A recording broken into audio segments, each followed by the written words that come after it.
You know, a few years ago, I stumbled upon a mystery. I realized that whatever the meeting, whatever the topic, some people wouldn't get what I was talking about, or will be feeling very unhappy about the outcome and how I manage a meeting. That got me puzzled. Why do these people think I suck so much? And they were saying, Robyn, you're too messy, or Robyn, you're too structured, right? Depending who and at what moment. And then what I realize is people have different expectations. But it's not just people, it's people from certain culture or nationalities or country of origin. It doesn't matter. The fact is, in the world, what is a good communicator really depends where you're from.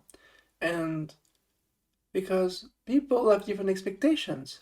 The best speaker in the US will not be as successful in Japan. Swedish leadership is very different than American leadership. It's like almost the extreme opposites.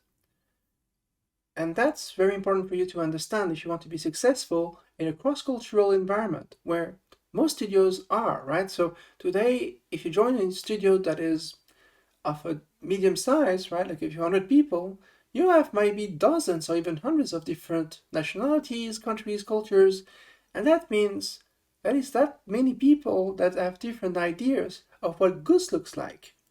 That is very tricky. At Wuga, the company I work for at the moment, we use we invite each of the new hires to read a book called The Culture Map by Erin Meyer. It's a fantastic book. I read it before I joined the organization because I've traveled so much and I've worked in different environments that this type of books really attract me. But finding that at Wuga they actually had this book and were giving it for free to every new hire, I felt that, that was my home. It was a place they would understand what I'm talking about. And you know what? Despite this, still it's very challenging because reading a book doesn't give you all the keys, right? It doesn't mean that everyone understands what the book is about. But what I'm trying to say here is, even if you understand everything about cross-cultural leadership and communication, it doesn't mean that all your colleagues do. And that's the key factor. You need to start training your own team to learn how to communicate with one another at the lowest communication point and style to create a common communication culture where you break things down in a very detailed way. Because if you work more in context-based communication, right, where a lot more of the message is being said is left unsaid, you're gonna have trouble because people have different sensitivities and understanding of how to communicate, right?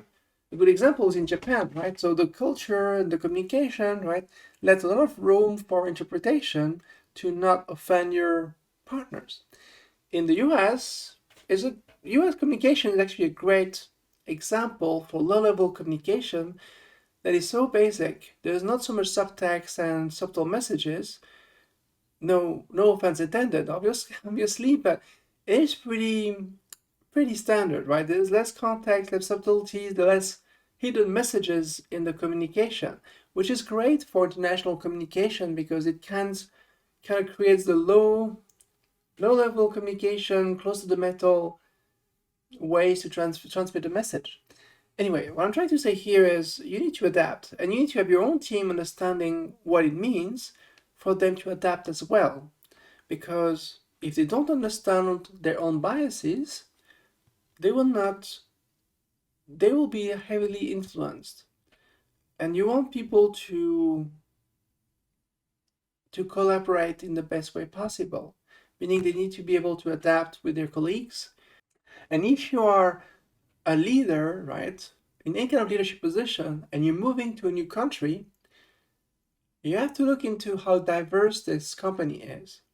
If you're only foreigner, like a part of a small group of foreigner in a company, that's challenging because the majority of people will not understand these subtleties between communication, expectations, and what good looks like.